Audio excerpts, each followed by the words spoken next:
અમેરિકાએ ભારત પર લગાવેલા ટેરિફ મુદ્દે ભારતીય જન પરિષદે અમરેલીના જીવરાજ મહેતા ચોક ખાતે કર્યું વિરોધ પ્રદર્શન। આ વિરોધ પ્રદર્શનમાં ઇફકોના ચેરમેન દિલીપ સંઘાણી, પૂર્વ સાંસદ નારણ કાછડિયા, પૂર્વ જિલ્લા ભાજપ પ્રમુખ ડોક્ટર ભરત કાનાબાર સહિત મોટી સંખ્યામાં લોકો જોડાયા। રેલી સાથે સૂત્રોચ્ચાર કરીને ટ્રમ્પના ટેરિફનો કર્યો વિરોધ।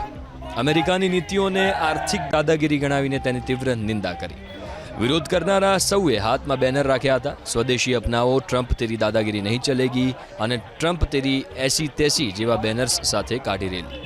અમેરિકાની ચીજવસ્તુઓ સળગાવીને તેની હોળી કરવામાં આવી। દિલીપ સંઘાણીએ વિદેશી ચીજવસ્તુઓ છોડીને સ્વદેશી વસ્તુઓ અપનાવવાનો સંદેશ આપ્યો। ભારત હવે સક્ષમ પોતાની ક્ષેત્રમાં તમામ ક્ષેત્રોમાં થઈ રહ્યું છે।